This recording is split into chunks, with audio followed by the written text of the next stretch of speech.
Sobat Incast, kembali lagi di Incast Infocom Podcast. You listen, watching, and we talk. Halo Sobat Incast, di awal tahun 2024 ini Incast hadir kembali bersama saya Hawa Malia dan saya Siti Nursifa. Nah, halo Siva, gimana kabarnya? Halo Hawa, bagaimana juga nih kabarnya? Baik, alhamdulillah. Gak kerasa gak sih kita udah kelas 12 aja? Betul banget, udah gak kerasa banget ya, udah di penghujung kelas nih. Iya benar. How gimana nih, ada persiapan gak buat ujian akhir ini ataupun nanti bakal lulus ini mau jenjang ke perguruan tinggi atau mau bekerja nih? Iya, persiapan pastinya sudah berjalan ya. Sekitar ya progres mungkin 70%-an, semoga cepat selesai ya. Amin. Kita ujian akhirnya, dan untuk melanjutkan harapan aku banget sih, semoga ya ada rezekinya aku lanjut ke perguruan lebih tinggi. Amin. Siapa sih juga ya yang nggak mau buat melanjutin ke perguruan lebih tinggi gitu. Nah, kamu sendiri juga nih ada persiapan, apa yang sudah kamu lakukan nih persiapan untuk ujian akhir? Kalau misalnya untuk persiapan pasti ada ya, kayak mungkin aku ngulik-ngulik materi-materi aja sih kalau misalnya untuk persiapan buat ujian nanti. Terus juga kalau misalkan untuk nanti setelah lulus mau lanjut ke perguruan tinggi atau bekerja, itu kalau misalnya memang ada rezekinya buat aku lanjut ke perguruan tinggi, aku pasti bakal jalanin juga sih. Tapi kalau misalkan memang disuruh kerja ya nggak apa-apa, gak masalah juga kan. Selebihnya kurang sama ya. Betul ya. banget. Nah, kamu tuh kalau misal mau lanjut nih ya, kamu tuh bakal ngambil jurusan broadcast lagi gak sih? Sebenarnya masih bingung sih ya, masih pelin-pelan juga antara mau ngambil broadcast lagi atau mau lintas jurusan. Itu bener-bener kayak masih pusing banget lah, soalnya aku aja masih kayak mikirin buat nanti uji kom gitu loh. Iya bener banget, pokoknya lo kerasa kita udah tiba-tiba kelas 12 Betul aja banget. Karena kan dulu kayak kita ngerasa masih fokus buat nyari-nyari sidang ya, betul buat laporan banget, nyari-nyari PKL sidang. Nah, oh ya Hao, hari ini kita kan bakal kedatangan tamu nih, tamu yang spesial banget. Mau tahu gak siapa tamunya? Siapa tuh sih? Nah, pasti sahabat Infocom penasaran banget kan? Saksikan terus di Incast Infocom Podcast. You listen, watching, and we talk.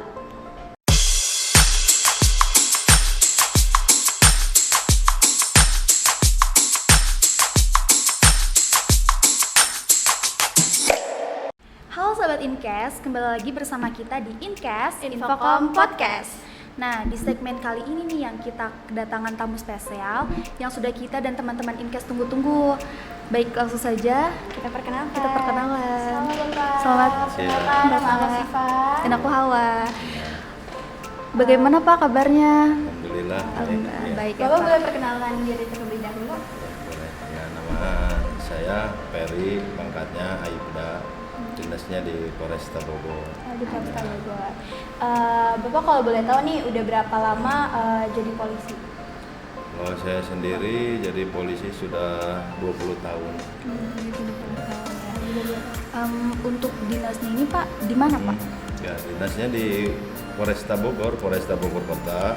Kebetulan ditempatkannya di unit Binmas. Binmas itu pembina masyarakat gitu ya, di Polsek Tanah Sareal. Kalau misalkan boleh tahu nih Pak, kan kalau misalkan dinas tuh biasanya pulangnya ke rumah tuh setiap hari atau memang kayak seminggu sekali gitu? Tergantung bagiannya.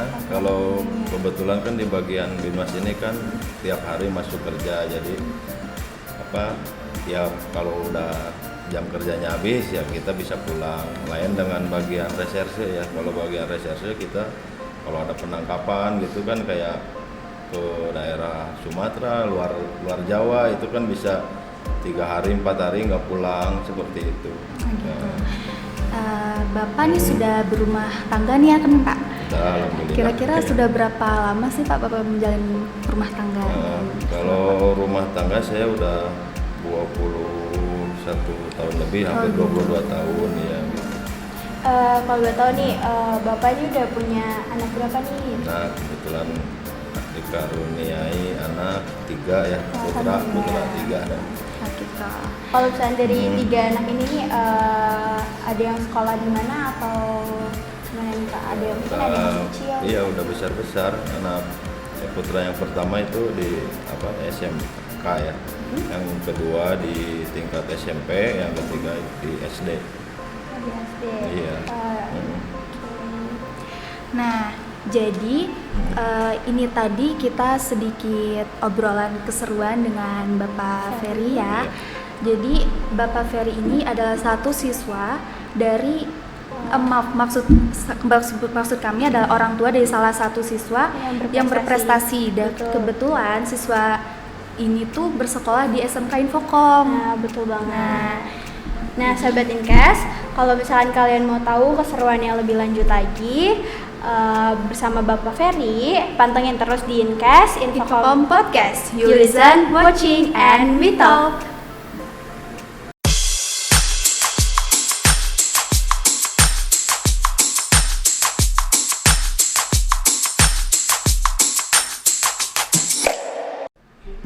Halo sahabat Inkes, kembali lagi sama kita di Inkes Infocom Podcast. You listen, watching, and we talk. Nah, kita mengundang tamu karena untuk sharing tentang bagaimana pola asuh dan pola didik dari orang tua di rumah yang diterapkan kepada anak. Bapak Aibda Ferry Sofian Hadi merupakan ayah dari Wirayuda kelas 10 RPL 1. Di mana Wira ini adalah salah satu anak berprestasi di sekolah, di mana Wira menduduki peringkat 1 di kelasnya dan menjadi wakil ketua OSIS. Wira merupakan lulusan dari SMP Negeri 1 Bogor, yang dimana notabene SMPN 1 ini sangat terkenal di Bogor, yang katanya pintar-pintar dan memang ternyata Wira di kelas merupakan salah satu siswa yang sangat aktif dan prestasi ya, benar banget. Bapak, aku mau nanya sedikit nih, Wira kalau memilih masuk ke SMK Infocom ini dengan jurusan RPL kan, itu adalah saran dari orang tua atau memang keinginan Wira sendiri? Kalau pada dasarnya ya itu keinginan Wira sendiri ya. Kita mah orang tua mah cuman sifatnya mendukung dan mendorong gitu. Kalau keinginannya ya keinginan Wira sendiri. Iya betul. Apakah Bapak tahu gak nih alasan mengapa Wira memilih jurusan RPL? Ya kalau kalau dari Wira sendiri sih ya emang ya dari kecil juga udah hobi itu ya gadget ya. Iya dari kecil ya dulu mah tablet ya udah ada bakat lah gitu. Ya dari kecilnya udah kelihatan ya, namanya orang tua kan ngelihat ini anak senangnya apa gitu kan. Nah seperti itu. Berarti nggak ada paksaan ya dari bapaknya kalau misalkan Wira ini harus masuk RPL gitu? Nggak ada, kalau orang tua nggak boleh maksa ya. Yang penting kita menjurus gitu. Anaknya hobinya kemana ya kita arahkan seperti itu. Nah, yang aku tahu nih Pak, kan biasanya seperti polisi, tentara, itu sangat tegas ya Pak ya. Apakah pola pendidikan yang tegas dan keras juga diterapkan oleh Bapak dalam pola didik Bapak di rumah kepada anak-anak? Iya, perlu. Jadi namanya didikan keras ya, beda sama kasar ya. Nah, jadi keras itu kita mengarahkan, artinya kita itu perlu mendidik keras itu perlu, tapi dalam hal apa dulu ya. Kalau dalam hal keras kita untuk yang positif ya iya jelas, tapi kalau yang keras dalam arti kekerasan fisik ya nggak boleh kan gitu. Kerasnya waktunya azan sholat ya sholat gitu kan, seperti itu gitu ya, Pak? Ya kerasnya dalam hal positif.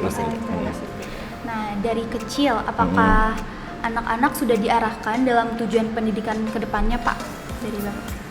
Ya kalau untuk diarahkan ya namanya orang tua ya pasti mengarahkan ya, mengarahkan yang terbaik. Tapi kita lihat lagi di situ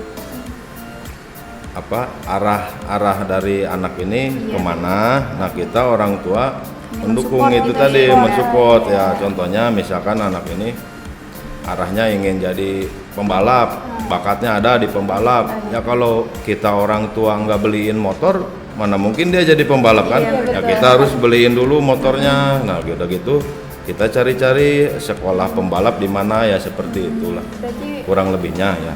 Harus mendukung ya Pak ya? Iya mendukung dan mensupport. Iya tapi kita lihat juga kemampuan anak kan gitu, seperti itu. Lagi anaknya ya Pak. Iya betul.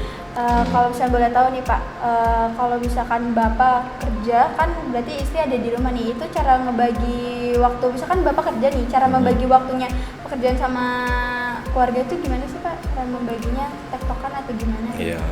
Nah, kebetulan kan istri juga kan kerja juga nih ya, kebetulan juga. ya.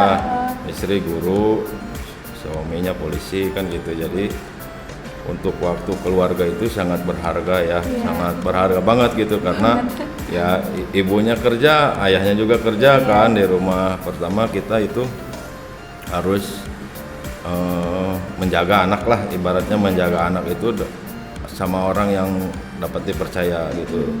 Artinya bisa saudara kan, bisa mungkin kalau orang tuanya nggak sibuk juga, kayak saya kebetulan kan orang tua saya juga kan pensiunan kan, nah berarti kan dititip sama kakeknya kan gitu, sama neneknya yang di rumah seperti itu. Jadi pinter-pinter lah orang tua gitu. Jangan sampai menitipkan anak kepada yang ya, apalagi baby sister yang nggak dikenal kan, banyak yang kasus-kasus juga banyak ya seperti itu. Menjauhkan dari hal-hal yang negatif. Iya betul. Yang nggak diinginkan. Gitu, pinter-pinternya orang tua. Nih Pak, karakter anak-anak kan beragam, apalagi kita ini ada di era Gen Z nih ya Pak. Iya betul. Bagaimana cara Bapak mengatasi kesulitan-kesulitan dalam menghadapi mendidik anak-anak di rumah nih Pak? Nah, kembali lagi ya ke karakter anak ya. Karakter anak itu yang bisa menilai itu orang tua. Jadi contoh saya punya putra 3 nih, karakternya beda-beda semua. Nah, kayak misalkan Wira karakternya seperti ini, adanya itu karakternya seperti ini. Nah, itu tadi kita harus pintar mengarahkan, namanya orang tua. Oh, jangan dipaksain, adanya harus kayak kakaknya, nggak boleh, nggak bisa dipaksain. Karena kita lihat, oh kalau adanya misalkan hobinya otomotif atau apa, ya kita arahkan, taruh misalkan sekolah ke SMK ya jurusannya SMK otomotif gitu. Nggak mungkin kita arahkan ke bagian komputer gitu, enggak. Kita orang tua lah di situ peranannya sangat penting, namanya anak. Pentingnya ya. Seperti itu. Nah, kita sudah di penghujung acara nih teman-teman. Terima kasih banyak buat Bapak yang udah menyempatkan waktunya untuk hadir di podcast Infocom ini. Terima kasih sama-sama. Ada kan nih Pak kesan dan pesannya untuk anak-anak di apresiasi Bapak terhadap untuk Wira ini, karena Wira ini salah satu siswa ya yang berprestasi di sekolah SMK Infocom. Nah, kesan dan pesan Bapak untuk Wira itu apa Pak? Kira-kira kalau ada secara khusus ya kepada secara putra saya Wira ya tetap semangat belajar kan gitu. Jangan terpengaruh oleh orang lain ataupun ya situasi di lingkungan lah. Jangan terpengaruh banyak banget ya yang cepat banget terpengaruh. Iya betul. Terus untuk ya umumnya ya siswa-siswi di SMK Infocom ini, yaitu tadi lihatlah perjuangan orang tua yang udah membiayai kalian sekolah di sini gitu kan. Jangan disia-siain perjuangan orang tua itu. Karena apa ya, namanya nyari biaya zaman sekarang ini susah. Itu orang tua banting tulang, ibaratnya meras keringat, pulang malam, berangkat malam, anaknya sekolahnya nggak bener, sekolahnya main-main. Nah itu ya. Jadi secara umum saya titip pesan ke siswa-siswi di sini, belajar dengan sungguh-sungguh gitu, lihat perjuangan orang tua yang udah ngebiayain siswa-siswi di sini. Nah, itu tadi perbincangan yang sudah kita ngobrol dengan Pak Ferry. Jadi yang kesimpulan bisa kita ambil itu, kita jangan pernah membandingkan cara orang tua dalam mendidik kita. Karena mau bagaimanapun mereka punya caranya masing-masing dalam mendidik anaknya untuk menjadi yang terbaik. Jadi kalian jangan pernah minder. Misalkan kayak orang tua aku kok kayak gini ya didiknya, kok orang tua dia tuh nggak kayak sama kayak kita gitu loh. Jadi jangan pernah banding-bandingin ya, karena orang tua punya caranya yang terbaik masing-masing gitu buat kita juga gitu. Nah, terima kasih sahabat Inkes sudah ikuti kami. Ikuti terus keseruan di episode selanjutnya bersama aku Hawa, aku Siva di Infocom Podcast. You listen, watching, and we talk.